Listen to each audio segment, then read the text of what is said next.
அனைவருக்கும் வணக்கம். சிம்மராசினியர்களுக்கு நிகழ இருக்கும் மகாலய அமாவாசையான இன்றைய தினத்துல நீங்கள் என்ன செய்ய வேண்டும், என்ன செய்யக்கூடாது, என்ன செய்தால் என்ன மாதிரியான நன்மைகள் எல்லாம் ஏற்படும் என்பது குறித்தான முழுமையான பதிவு தான் இந்த வீடியோல நம்ம விரிவா பார்க்க போகிறோம். அதற்கு முன்னாடி சிம்மராசினியர்களான நீங்கள் ஆன்மீக சம்பந்தமான தகவல்கள் அல்லது நவகிரக வழிபாடு, நவகிரக சன்னதிகள் எங்கு உள்ளன, அங்கு சென்று எப்படி பரிகாரங்கள் செய்வது, வாஸ்து சம்பந்தமான தகவல்கள் அனைத்தையும் தெரிந்து கொள்ள வேண்டும் என்ற விருப்பம் இருந்துச்சு அப்படின்னா நம்ம சேனல் டிஸ்கிரிப்ஷன்ல இருக்க லிங்கை கிளிக் பண்ணி அதற்கான முழு தகவல்களையும் நீங்கள் தெரிந்து கொள்ளலாம். அதே போல் நம்மளுடைய சேனல் பேஜ்லயும் அதற்கான லிங்க் கொடுக்கப்பட்டுள்ளது. அதுலயும் அந்த லிங்கை கிளிக் பண்ணி நீங்க தெரிந்து கொள்ளலாம். வாங்க இப்ப வீடியோக்குள்ள போலாம். சிம்மராசினியர்களை பொறுத்த வரைக்கும் இந்த மகாலய அமாவாசையான இன்றைய தினத்துல நீங்கள் என்ன செய்ய வேண்டும் என்று பார்க்கும்போது, இந்த மகாலய அமாவாசையான இன்றைய தினத்தை பொறுத்த வரைக்கும்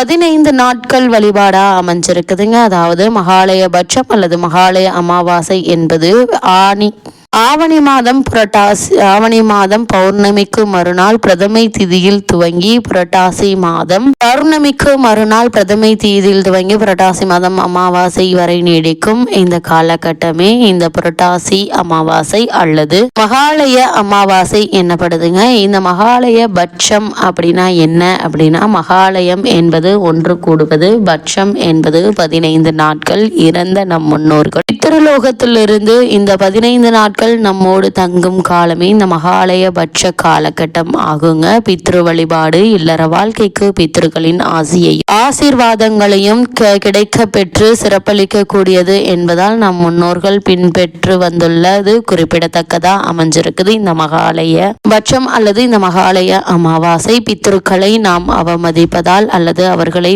உதாசீனம் செய்தால் அவர்கள் நம்மை சபித்து விடுவார்கள் என்பதும், அதனால் நாம் குடும்ப வாழ்க்கையில் பல துன்பங்களை அனுபவிக்க நேரிடும் என்பதும் இந்துக்களின் ஐதீகமாக கூறப்படுதுங்க. தை அமாவாசை, ஆடி அமாவாசை ஆகியவற்றை விட இந்த திதி கொடுப்பதற்கு மிகவும் சிறந்தது மகாலய அமாவாசை. வருடத்தில் மற்ற மாதங்களில் வரும் அமாவாசை என்று முன்னோரை நினைத்து வழிபாடு செய்வோம். ஆனால் மகாலய பட்ச காலத்தில் பிரதமை துவங்கி அமாவாசை வரை உள்ள காலத்தில் தர்ப்பணம் செய்ய வேண்டும். அனைத்து முன்னோர்களையும் அப்போது நினைத்து கூற வேண்டும். புனித நீர்நிலைகளுக்கு அதாவது கடல்களுக்கு சென்றும் கூட நீராடி நம் முன்னோர் ஆத்ம சாந்திக்காக பிரார்த்தித்து தர்ப்பணம் செய்வது எண்ணற்ற நன்மைகளை உண்டாக்கும். நமது வாழ்வில் வரும் இன்ப துன்பங்கள் யாவும் நாம் நமது முற்பிறவியில் செய்த பாவ புண்ணியத்திற்கு ஏற்ப அமைய பெறுகிறது. அதிலே பிதுர் காரியமும் ஒன்றாக இருக்கிறது. நமது வாழ்வில் வரும் இன்ப துன்பங்கள் யாவும் நாம் நமது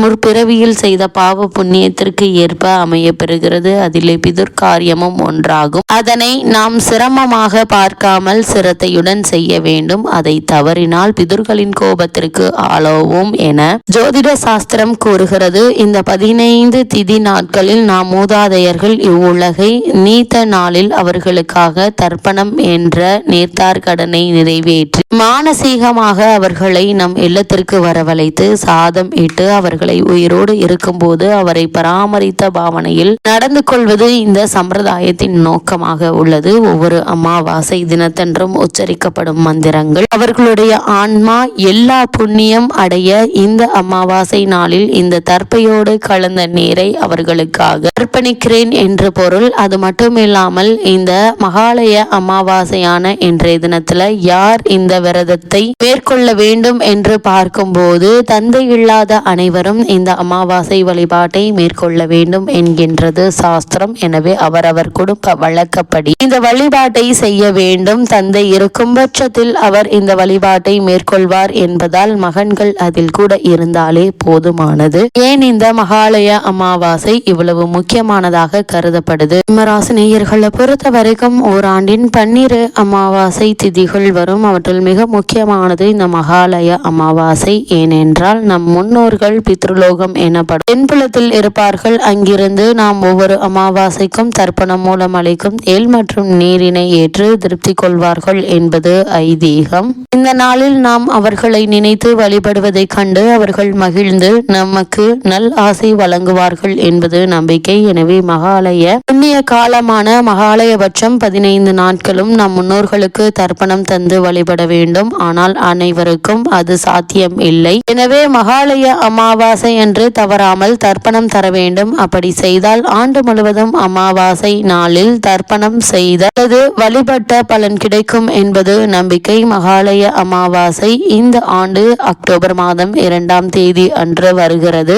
இந்த நாள் முழுவதுமே அமாவாசை தேதி இருப்பதால் எப்போது வேண்டுமானாலும் முன்னோர் வழிபாட்டை மேற்கொள்ளலாம். நீர்நிலைகளிலும் கோவில் மண்டபங்களிலும் சென்று இதை செய்வது விசேஷம். குறிப்பாக ராமேஸ்வரம், திருச்சி அம்மா மண்டபம், திருப்பவனம் போன்ற தலங்களில் இது விசேஷமான தினம். பக்தர்கள் லட்சக்கணக்கில் குவிவார்கள். எல்லோரும் அங்கு சென்று வழிபாட வேண்டும் என்ற அவசியமில்லை. எனவே வீட்டிலேயே முன்னோர்களை நினைத்து முதலில் தர்ப்பணம் கொடுத்து பின் படையல் போட்டு வழிபடுவது மேலும் சிறப்பு என கருதப்படுது. யார் யாரெல்லாம் இந்த வழிபாட்டை கடைபிடிக்க வேண்டும் என்று பார்க்கும்போது தந்தை இல்லாத அனைவரும் இந்த வழிபாட்டை இந்த அமாவாசை வழிபாட்டை மேற்கொள்ள வேண்டும் என்கின்றது சாஸ்திரம். எனவே அவரவர் குடும்ப வழக்கப்படி இந்த வழிபாட்டை செய்ய வேண்டும். தந்தை இருக்கும் பட்சத்தில் அவர் இந்த வழிபாட்டை மேற்கொள்வார் என்பதால் மகன்கள் அதில் கூட இருந்தாலே போதுமானது. நம் நேரடி பித்ருக்களுக்கு என்ன பிடிக்குமோ அதை சமைத்து படையில் இட வேண்டும். இந்த நாளில் காக்கைக்கு அன்னம் இட்ட பிறகே உணவு உட்கொள்வது வழக்கம். அது மட்டும் இல்லாமல் மகாலய அமாவாசை மிகவும் புண்ணியமான தினம் என்பதால் இந்த நாளில் தானங்கள் செய்வது விசேஷமாகும். இன்று செய்யும் தானங்கள் பல மடங்கு பலன்களை தரும் என்பது நம்பிக்கை. அவ்வாறு சிம்மராசினியர்களான நீங்கள் இந்த மகாலய அமாவாசையான இன்றைய தினத்துல என்ன தானம் செய்ய வேண்டும் என்று பார்க்கும்போது உங்களுடைய ராசிநாதன் உங்களுடைய ராசிக்கு 2ஆம் வீட்டிலேயே, அந்த வகையில சிம்மராசினியர்களை பொறுத்த வரைக்கும் உங்களுடைய ராசிக்கு 2ஆம் இடமான தனஸ்தானத்தில் உங்களுடைய ராசிநாதனான சூரியன், சந்திரன், சுக்கிரன், புதன் மற்றும் கேது ஆகிய கிரகங்கள் அமர்ந்திருக்கிறாங்க. உங்களுடைய ராசிக்கு 7ஆம் வீட்டில் சனி பகவான் அருள் பாலிக்கிறாருங்க.